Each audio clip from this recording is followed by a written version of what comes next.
Girls next है हमारे पास question number 21, integrative risk and valuation. कहते हैं बेस्ट इक्विपमेंट कंपनी है, उसने just realize the successful new and innovative product, कोई नया प्रोडक्ट इंट्रोड्यूस करवाना चाह रही है। कहते हैं कि ये जो प्रोडक्ट है इसके प्रॉफिट्स में काफ़ी इंक्रीज लेकर आएगा और उसके जो डिविडेंड हैं उनका ग्रोथ रेट जो है वो 7% हो जाएगा। मतलब हमारा जो ग्रोथ होगी वो 7% से होगी। उसके बाद कहता है the last annual dividend of the company was $0.50, मतलब जो डी नॉट है वो हमारे पास क्या है 0.50। नेक्स्ट कहता है the current risk free rate of return is 5%, मतलब जो आपका RF है risk free rate of interest वो कितना है 5%। और उसके बाद कहता है and you required a 6% risk premium. Girls risk premium जिसको हम RP भी कहते हैं, इसका एक और वर्ड होता है बीटा, BETA, बीटा भी इसको कहते हैं। हम आने वाले चैप्टर्स में इसको पढ़ेंगे कि रिस्क प्रीमियम को बीटा भी कहा जाता है। तो वो कितना है 6% है।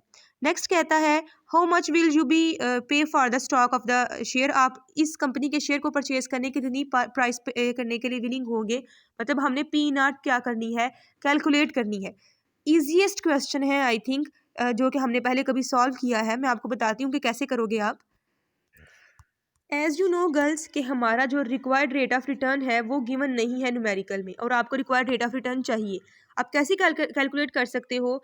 RS आपको पता है कि हमारा इक्वल होता है R static plus inflation premium plus risk premium, ऐसे ही है ना। आपको पता है कि इन दोनों को हम risk free rate of interest भी कहते हैं। तो आपके न्यूमेरिकल में आपको risk free rate of return given है, वो कितना है आपके पास 5%, और जो आपके पास रिस्क प्रीमियम गिवन है वो कितना है 6%। तो risk free rate of interest और रिस्क प्रीमियम वाले को ऐड करेंगे तो आपके पास रिक्वायर्ड रिटर्न आ जाएगा 11%। जब आपके पास 11% रेट आ जाता है तो फिर मुश्किल नहीं होगी आपको इसकी वैल्यू को कैलकुलेट करने में। ठीक है, आपके पास रिक्वायर्ड रिटर्न आ गया, ग्रोथ रेट आपके पास गिवन है 7% है, आपके पास D0 गिवन है, D1 आप खुद कैलकुलेट कर सकते हो। आप क्वेश्चन नंबर 21 सॉल्व कर लोगे।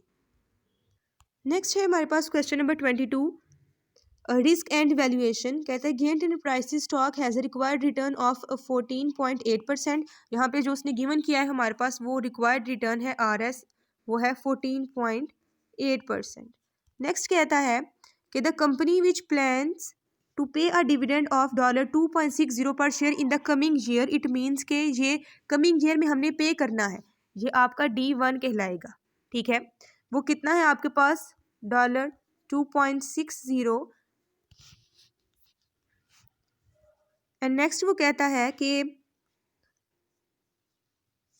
anticipates that its future dividend will increase at an annual growth rate consistent with that experienced over the 2009 and 2005 period.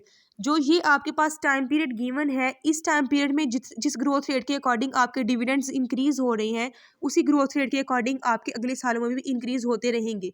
जो आपने इलस्ट्रेशन 7.1 सॉल्व की थी और उसमें मैंने आपको बताया था कि आप किस तरह से जी को कैलकुलेट कर सकते हो फ्यूचर वैल्यू का फॉर्मूला यूज़ करके। Future value is equal to present value multiplied by 1+R⁻²T। यहाँ पर हम R की बजाय जो है वो G यूज़ कर लेते हैं क्योंकि हमने ग्रोथ रेट कैलकुलेट करना होता है। फ्यूचर वैल्यू हो जाएगी आपकी 2015 की वैल्यू और प्रेजेंट वैल्यू हो जाएगी आपकी 2009 की वैल्यू, और आप जो है वो क्या कर लोगे ग्रोथ रेट कैलकुलेट कर लोगे। ग्रोथ रेट जो है वो आपका कितना आएगा ऑलमोस्ट 6% आएगा। ठीक है, ये आप कैलकुलेट कर सकते हो। अभी तक हमने रिक्वायरमेंट्स नहीं की, अभी तक हम सिर्फ वैसे ही देख रहे हैं। रिक्वायरमेंट्स की तरफ चलते हैं। कहता है if the risk free rate is 10%, what is the risk premium on gain stock. वही फॉर्मूला जो कि मैंने आपको पीछे भी बताया था, आप यहाँ पर देख सकते हो, यही फॉर्मूला यूज होगा आपका। जो उसने आपसे पूछा है आप सिंपल क्या करोगे, चूंकि रिक्वायर्ड रिटर्न आपको गिवन है 14.8%, यहाँ पर आप इसको 100 से डिवाइड करके भी लिख सकते हो और ऐसे भी लिख सकते हो। ठीक है, चूंकि आपको पता है कि risk free rate of interest आपको गिवन है जो कि कितना है 10%, और आपने जो है क्या कैलकुलेट करना है रिस्क प्रीमियम। ठीक है, जिसको हम बीटा फैक्टर भी कहते हैं।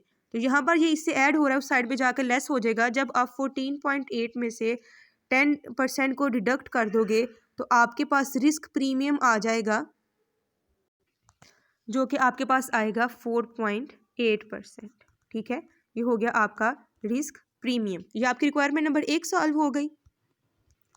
अब रिक्वायरमेंट नंबर बी में वो कहता है using the constant growth model estimate the value of the gain stock. आपने जो है वो कांस्टेंट ग्रोथ मॉडल को यूज़ करना है और वैल्यू कैलकुलेट करनी है। अब आपके पास ग्रोथ रेट भी है, रिक्वायर्ड रिटर्न भी है, D1 उसने आपको वैसे ही गिवन किया है, तो D1 ओवर RS माइनस जी आप जो है इसकी मॉडल की वैल्यू भी कैलकुलेट कर लोगे।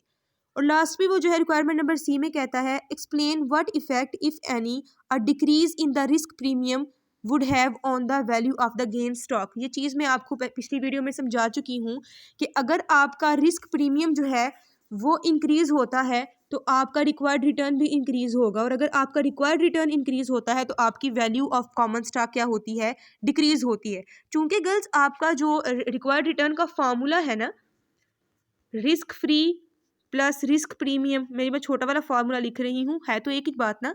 तो जो आप ये फार्मूला है ना, इसमें इंक्रीज आएगा तब भी रिक्वायर्ड रिटर्न इंक्रीज होगा, इसमें इंक्रीज आएगा तब भी रिक्वायर्ड रिटर्न इंक्रीज होगा।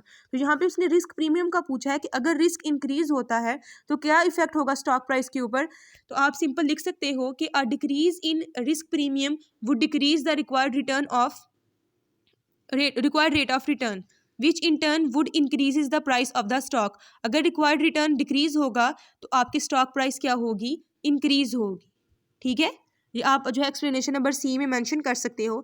नेक्स्ट है हमारे पास क्वेश्चन नंबर 23। क्वेश्चन नंबर 23 भी सेम वैसा ही है जैसे कि अभी हमने देखा। ये हेमलिन स्टील कंपनी की बात कर रहा है जो कि जिसके शेयर्स पब्लिकली ट्रेड नहीं होते, लेकिन वो फिर भी अपनी कॉमन स्टॉक की वैल्यू को वैल्यूएट करना चाहती है। तो वो अपनी जैसी दूसरी कंपनीज को देखेगी कि उनका रिक्वायर्ड रिटर्न कितना है। ठीक है, तो कहती है कि उसका जो रिस्क प्रीमियम है जिसको हम RP कहेंगे वो है 5%, और उसने बताया है कि जो risk free rate of interest है जिसको हम RF करेंगे वो कितना है इसके पास 9%। दोनों को ऐड कर देंगे तो आपके पास रिक्वायर्ड रिटर्न आ जाएगा। ठीक है, कहता है crafts dividend per share for each of the following 6 share is shown in the following table. उसी तरह से आपके डिविडेंड पर शेयर गिवन है, आपने जी की वैल्यू को खुद कैलकुलेट करना है। ठीक है, नेक्स्ट वो क्या कहता है रिक्वायरमेंट्स में, रिक्वायरमेंट नंबर ए है कि craft is expected to pay a dividend of 3.68 next year. ये उसने D1 आपको कैलकुलेट करके दिया है। कहता है determine the maximum cash price that Hamelin should pay for each share of the craft. आपने इसमें कांस्टेंट ग्रोथ का फॉर्मूला यूज़ करना है, और जैसे आपने क्वेश्चन नंबर 22 सॉल्व किया है वैसे ही आप क्वेश्चन नंबर 23 में भी उसकी वैल्यू को कैलकुलेट करोगे। रिक्वायर्ड रिटर्न आपने कैलकुलेट कर लेना है, दोनों को ऐड कर लोगे तो आपके पास रिक्वायर्ड रिटर्न आ जाएगा। जो आपके पास डिफरेंट डिविडेंड्स गिवन है उनको देखते हुए future value is equal to present value multiply by 1 plus G raise to power, जितने भी ईयर्स हैं उनका फॉर्मूला लगाओगे तो आपके पास ग्रोथ रेट आ जाएगा। उससे के through D1 over RS minus G करके आप जो है इसकी स्टॉक वैल्यू को कैलकुलेट कर दोगे, रिक्वायरमेंट नंबर ए सॉल्व हो जाएगी।